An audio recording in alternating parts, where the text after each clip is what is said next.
A Bíblia é a palavra de Deus, o livro incomparável.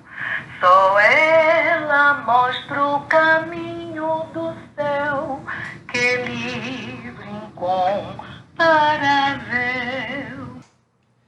Olá, irmãos, boa noite. Estamos começando mais um estudo bíblico às quintas-feiras. Carta aos Efésios, capítulo 5, é onde nós estamos neste nosso estudo. Sejam todos muito bem-vindos. Vamos orar e dar prosseguimento ao nosso estudo. Agradecemos mais uma vez, Senhor, por estarmos reunidos como igreja Tua, estudando a Tua palavra. Fica, Senhor, conosco, oriente-nos neste estudo e ajude-nos, Senhor, a aplicá-lo em nossas vidas. Em nome de Jesus nós oramos. Amém. Na semana passada, nós estávamos abordando algumas exortações do apóstolo Paulo neste capítulo 5 da carta aos Efésios. Nós iniciamos o capítulo 5 na semana passada, que é na verdade uma sequência do assunto do capítulo 4. Nós vamos ler os últimos versos que lemos na semana passada. O último verso que nós estudamos foi o verso 12. Vamos ler os versos 11 e 12, que vem nesta sequência de exortações, e continuar a leitura. Começando então no verso 11. Efésios 5, a partir do verso 11. Não participem das obras infrutíferas das trevas, antes exponham-nas à luz, porque aquilo que eles fazem em oculto, até mencionar, é vergonhoso. Mas tudo que é exposto pela luz torna-se visível, pois a luz torna visíveis todas as coisas. Por isso é que foi dito: desperta, ó tu que dormes, levanta-te dentre os mortos, e Cristo resplandecerá sobre ti.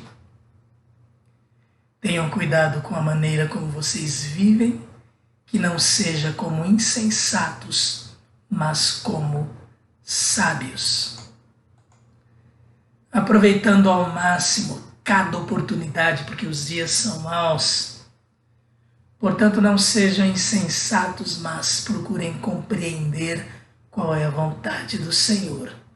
Não se embriaguem com vinho, que leva à libertinagem, mas deixem-se encher pelo Espírito, falando entre si com salmos, hinos e cânticos espirituais, cantando e louvando de coração ao Senhor,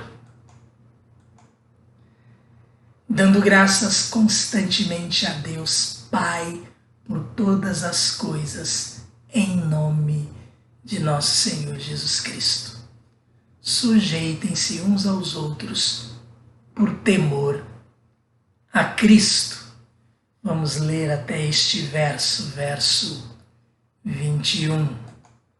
A partir do verso 22, o apóstolo vai começar as questões familiares, relacionamento entre as pessoas, marido, esposa, pais e filhos, patrões e empregados. Lá, na época deles, mais comum, escravos, senhores e escravos.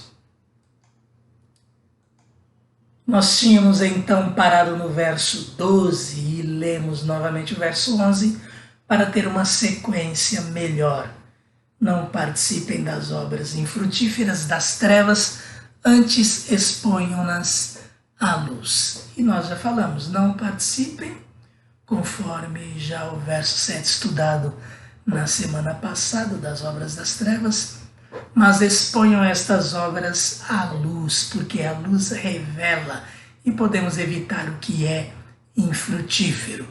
No verso 12 nós lemos, porque aquilo que eles fazem em oculto, até mencionar é vergonhoso.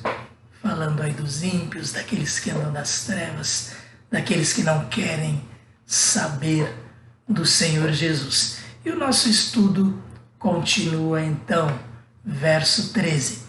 Mas tudo que é exposto pela luz torna-se visível, pois a luz torna visíveis todas as coisas. De forma bem clara, nós percebemos aqui que o apóstolo continua no mesmo assunto. O ideal seria ler a carta aos Efésios, do 1º capítulo até o 6º, inteiramente sem qualquer interrupção, para pegarmos a ideia global do apóstolo. No estudo é difícil fazer isto, pela questão do tempo, pela questão dos comentários, então nós vamos fracionando cada um dos versos bíblicos, cada uma das passagens, e os assuntos terminam se emendando uns aos outros, e às vezes nós somos obrigados a continuar o mesmo assunto na semana seguinte. É o que nós estamos fazendo aqui. Aquelas exortações onde Paulo falava de andar na luz e não nas trevas, ele aqui continua explicando o motivo disso. Tudo que é exposto pela luz torna-se visível, pois a luz torna visíveis todas as coisas. É por isso que nós devemos andar na luz. A luz expõe, a luz mostra, revela como Deus é luz, o que é feito em oculto diante de Deus é revelado, torna-se visível. Nada pode ser escondido de Deus. Quando andamos na luz, podemos ver nossos passos. Claro, para andarmos na luz, precisamos estar caminhando com Jesus, porque Jesus é a luz do mundo. Nós refletimos esta luz, Ele ilumina os nossos caminhos. Então, como dizíamos, quando andamos na luz, podemos ver nossos passos. Comentamos sobre isto já no verso 8. Vamos lembrar rapidinho aqui. Conforme 1 João 1,5, Deus é luz, nós somos luz no Senhor. Andar nas trevas significa ter conduta reprovável diante de Deus. Quem anda na luz tem condições de ver onde pisa e não tropeça, ou seja, distingue caminhos bons de caminhos maus. Andar nas trevas é ser cego para as questões que desagradam a Deus e praticá-las por ser cego. Viver como filhos da luz, ter uma vida pura e verdadeira. Isso é o que está no verso 8, onde nós lemos: porque outrora vocês eram trevas, mas agora são luz no Senhor. Por isso, vivam como filhos da luz. Voltando ao nosso verso 13, mas tudo que é exposto pela luz torna-se visível, pois a luz torna visíveis todas as coisas. Como dizíamos, vejam bem aqui o comentário bem parecido com o do verso 8, quando andamos na luz, podemos ver nossos passos. No discernimento do Espírito, podemos evitar o pecado. Quando falhamos, nosso pecado é mostrado e podemos nos arrepender. Por que nosso pecado é mostrado? Porque estamos andando na luz. Quando falhamos, nosso pecado é mostrado e podemos nos arrepender, pedir perdão e ter a comunhão restaurada.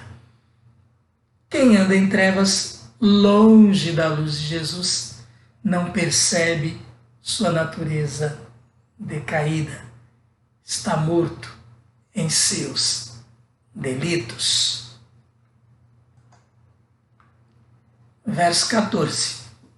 Por isso é que foi dito: desperta, ó tu que dormes, levanta-te dentre os mortos e Cristo resplandecerá sobre ti.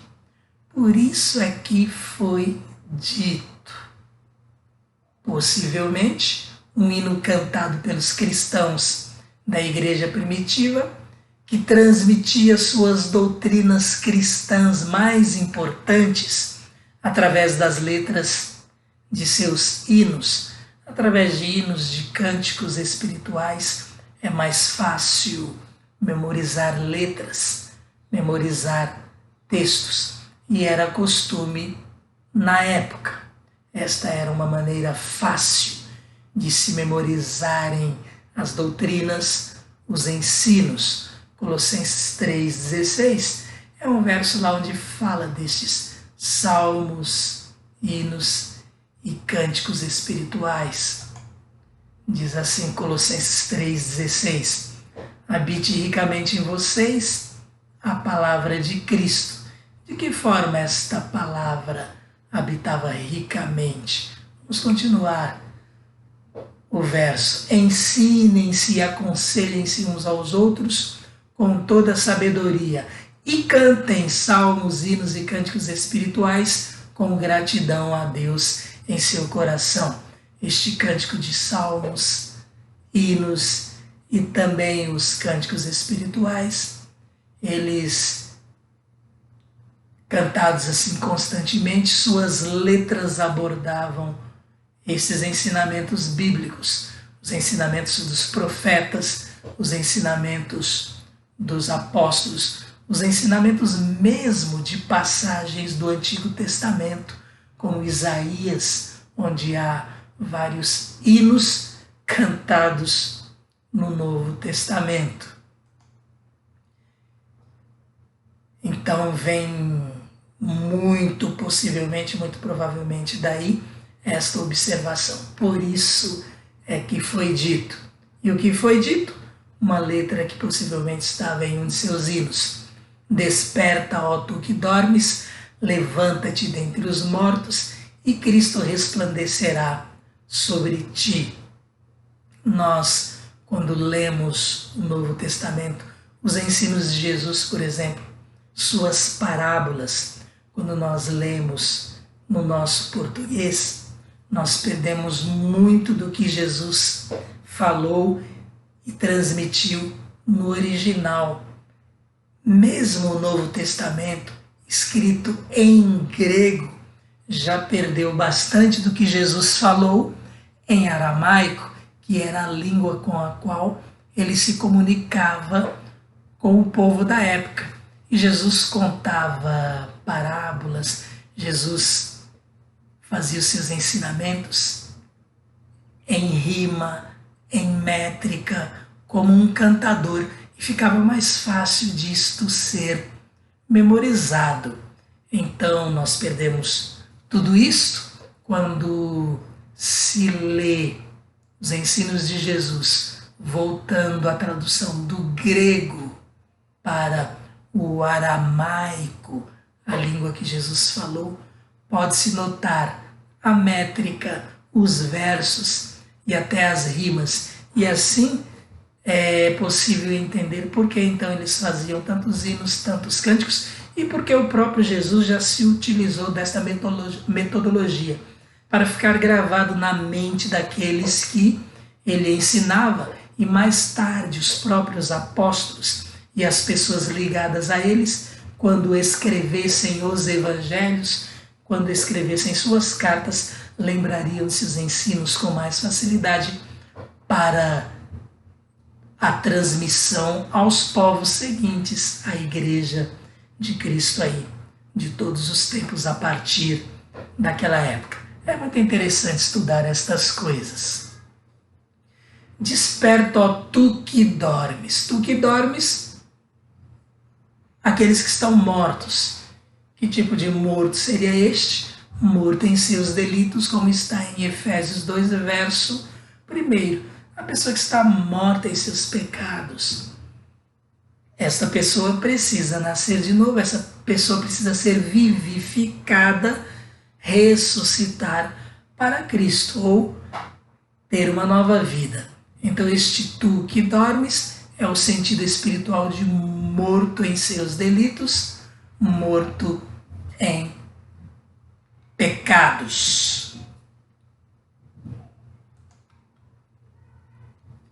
E levantar dentre os mortos, passar da morte para a vida, crer em Jesus. É o ato da conversão, a experiência da conversão a Cristo. A pessoa estava morta em seus delitos, vamos nos lembrar aí do símbolo do batismo, e ela ressuscita para uma nova vida em Cristo. Aqueles que são mortos espirituais, quando creem em Cristo, eles nascem para uma nova vida. Em termos assim simbólicos, esta pessoa ressuscita, passa da morte para a vida, nova vida em Cristo. E Cristo resplandecerá sobre ti a luz de Jesus da vida. Ela é vivificante. E é isto o que significa vivificante, da vida. Verso 15, tenham cuidado com a maneira como vocês vivem, que não seja como insensatos, mas como sábios. De uma certa forma, o apóstolo Paulo está fazendo mais um sumário aqui, depois de ter passado tantas exortações nos capítulos 4 e aqui ainda neste capítulo 5. Então, nos capítulos 4 e 5 até aqui, Jesus aborda essa necessidade em Mateus também, lá na conclusão do seu ensino no Sermão do Monte, capítulos 5 a 7 de Mateus. No final, então, de Mateus, versos 24 a 28, Jesus fala sobre o prudente e o insensato, o que constrói sua casa na rocha, que é o prudente, e o que a constrói na areia, o insensato. O apóstolo Paulo, de uma certa forma, também fala isso aqui. Tenham cuidado com a maneira como vocês vivem, que não seja como insensatos, mas como sábios. Viver como insensato, não dar ouvidos aos ensinos de Jesus, não dar ouvidos às exortações de Paulo, é semelhante à casa construída na areia. E viver como sábio é viver como o prudente, aquele que põe em prática os ensinos de Jesus, as exortações do apóstolo Paulo. Paulo, então, ele ensina através de contrastes. Ele estava falando, vimos na primeira parte aqui deste capítulo 5, sobre luz e trevas, andar na luz e não andar nas trevas, e agora ele fala sobre o insensato e o sábio. Não tenham cuidado com a maneira como vocês vivem, não viver como insensatos, não ser como insensatos, mas como sábios. E é importante aqui frisar, tenham cuidado. Se o apóstolo Paulo ensina isto aos Efésios e ensina a nós porque ficou registrado para nosso aprendizado, então é algo que devemos sim prestar atenção, devemos tomar cuidado. É necessário atenção. Nossos pensamentos e ações precisam ser avaliados e avaliados constantemente, examinados. Não podemos viver sem atenção ou descuidaremos quanto ao modo de vida que agrada a Deus. É muito fácil pensar, falar ou até mesmo agir de repente de forma a não agradar a Deus. Às vezes nós estouramos, às vezes nós ficamos nervosos, de repente saímos de nós e falamos algo que não deveria ser dito, ou reagimos mesmo de forma que não deveríamos reagir e assim desagradamos a Deus. E às vezes nós vamos fazendo isso talvez em alguns erros mais sutis e não percebemos. Por isso é importante avaliar nossa conduta, examinar nossos pensamentos, palavras e ações.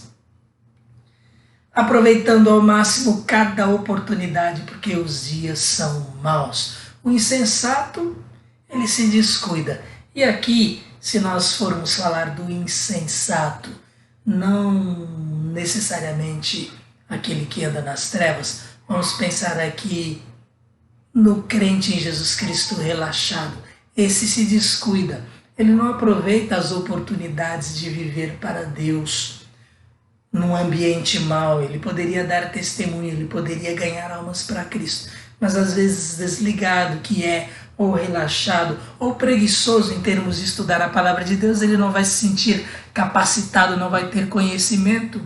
E o Espírito Santo ele não vai agir em relação a algo que nós não sabemos para transmitir ensino ou explicação a outras pessoas. Por isso é importante conhecer também a palavra de Deus.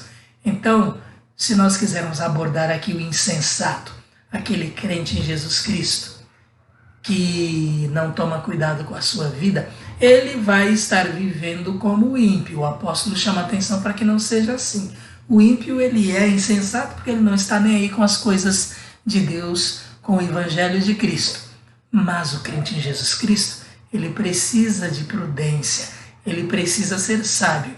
Então este é um ensino que vem diretamente a nós, para que nós prestemos atenção neste aspecto. O prudente aproveita as oportunidades para engrandecer ao Senhor, para louvar o seu nome, para exaltá-lo. Portanto, uma conclusão aqui de Paulo: não sejam insensatos, mas procurem compreender qual é a vontade do Senhor. Percebam, o insensato não procura fazer isso. Agora, o crente em Jesus Cristo, ele não pode agir como aqueles que sequer conhecem a Jesus. Ele precisa procurar compreender qual é a vontade do Senhor para ele. No tempo em que ele vive, nós no tempo que nós vivemos, no ambiente, na situação, nos relacionamentos que temos. É importante isto. Já nos perguntamos sobre a vontade de Deus para a nossa vida? Fazemos isso com constância ou apenas perguntamos a Deus acerca daquilo que nós pretendemos fazer e pedimos a Ele para facilitar a nossa vida e os nossos caminhos? Perguntamos a Deus sobre a sua vontade para nós, sobre como Ele quer que nós vivamos, qual o seu propósito que Ele quer que nós cumpramos. Vale a pergunta. Quais são os propósitos de Deus para a humanidade como um todo e para nós, os cristãos? Sabemos que para a humanidade como um todo é que ninguém se perca. Para nós, cristãos, é que proclamemos a mensagem de salvação.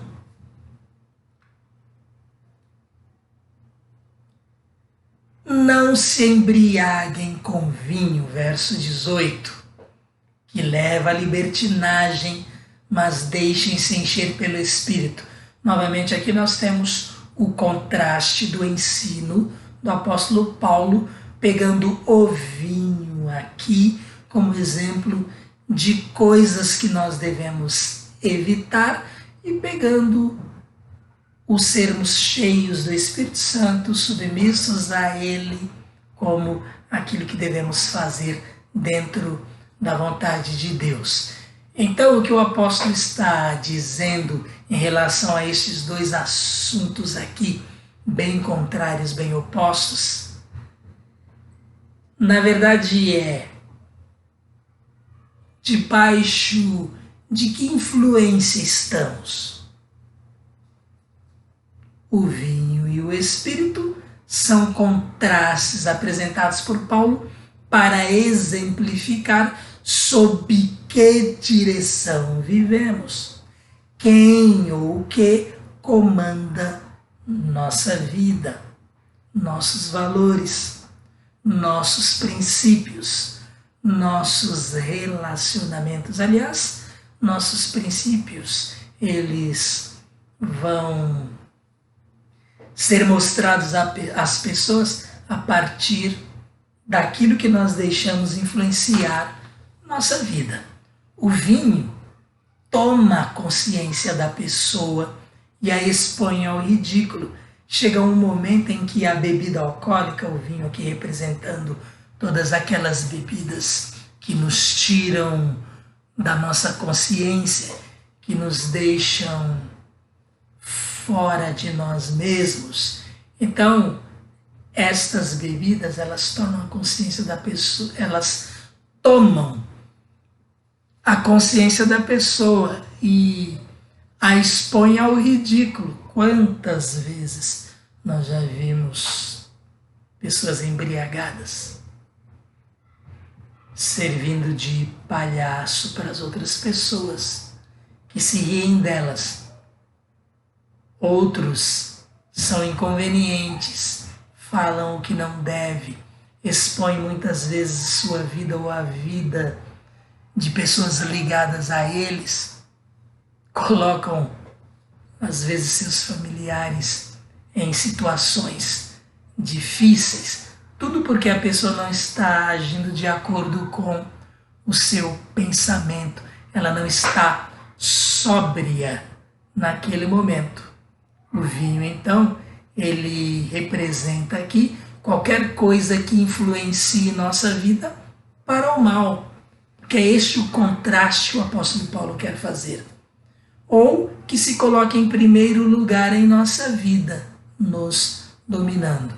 Qualquer coisa que influencie nossa vida para o mal, ou que se coloque em primeiro lugar em nossa vida, nos dominando. Enquanto o vinho toma a consciência da pessoa e a expõe ao ridículo, o Espírito Santo, por outro lado, transforma, aperfeiçoa aquele que a ele se submete ao caráter de Cristo. Ele nos molda ao caráter de Cristo. E não faz isto sem a nossa permissão, sem o nosso consentimento, sem que saibamos que Ele está fazendo isso. Porque Ele só faz aquilo que nós lhe permitimos fazer. Deus quer que nós nos entreguemos a Ele, que nós nos submetamos à ação do Seu Espírito, que sejamos cheios do Espírito Santo, controlados pelo Espírito Santo de Deus. Qual serão as consequências da influência de sermos cheios do Espírito Santo em nossa vida? Nem vamos falar mais das influências do mal, das influências do vinho ou outra qualquer coisa, seja lá o que coloquemos em primeiro lugar. Vamos falar das influências, das ações, dos reflexos do resultado de sermos cheios do Espírito Santo.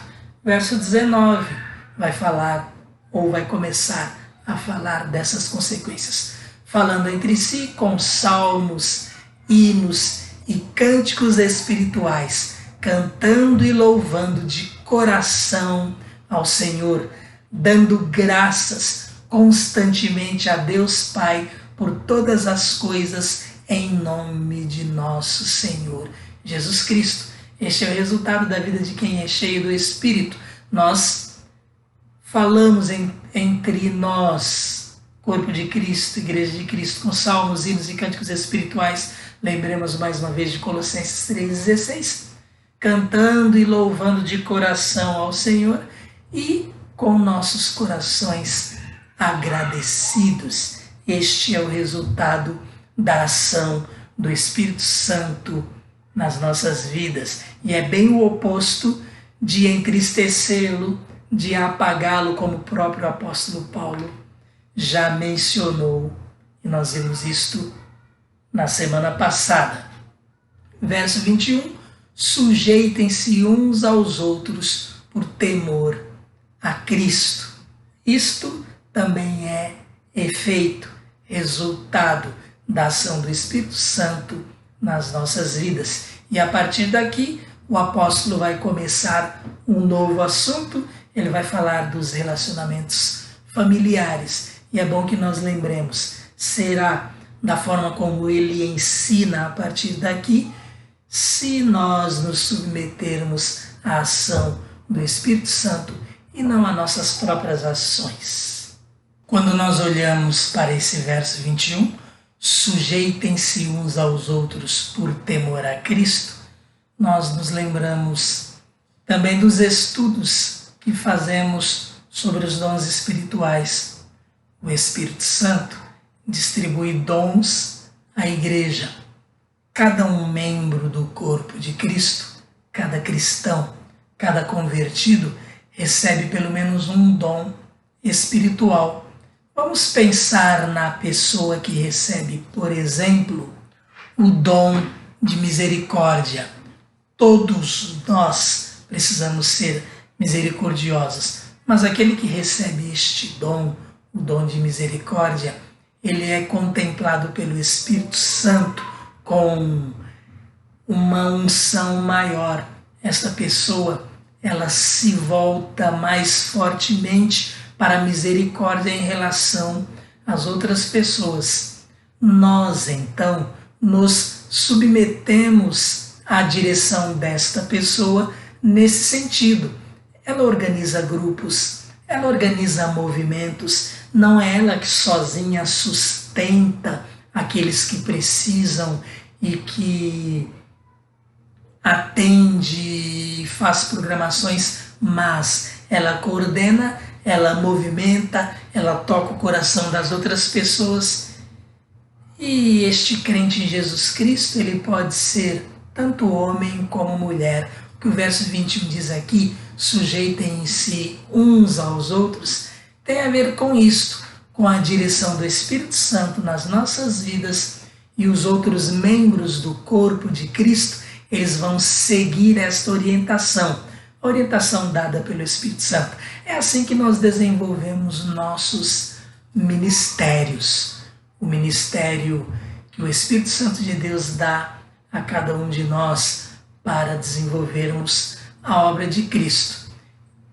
O verso também está falando que todos nós precisamos ser humildes e não cada um de nós querendo estar acima do outro. Não, isto é geral para todo crente em Jesus Cristo. Sujeitem-se uns aos outros por temor a Cristo. É uma recomendação geral, a sujeição é recíproca, uns aos outros, homens e mulheres mutuamente, tudo dependerá da situação e ministério. Lembremos que estamos falando de características daquele que é cheio do Espírito Santo. Por hoje, nós vamos ficar por aqui. A partir do verso 22, iniciamos um novo assunto, ainda relacionado às exortações do apóstolo Paulo, mas vamos falar assim, um novo bloco de assuntos, agora mais ligado ao relacionamento familiar e do nosso cotidiano, relacionamento profissional na vida daqueles que foram e continuam sendo transformados pelo Espírito Santo, se submetem a Ele, são, portanto, cheios do Espírito Santo.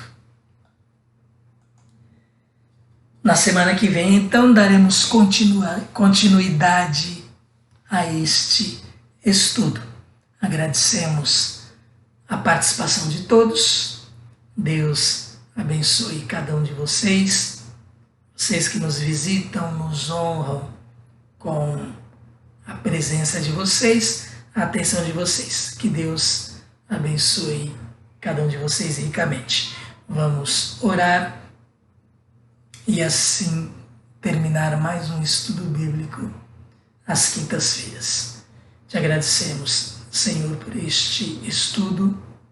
Nos colocamos nas Tuas mãos para que o Senhor possa trabalhar em nós, no sentido de que nos submetamos completamente ao Teu Espírito, que a nossa submissão seja primeiramente a Ti e a partir da Tua orientação, do Teu ensino, uns aos outros, no temor de Cristo, no amor de Cristo.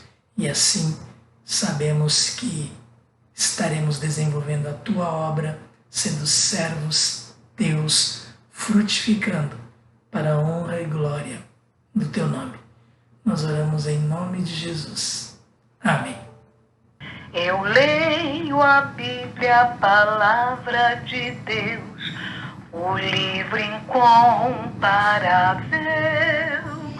Eu amo a Bíblia, a palavra de Deus, que livro incomparável.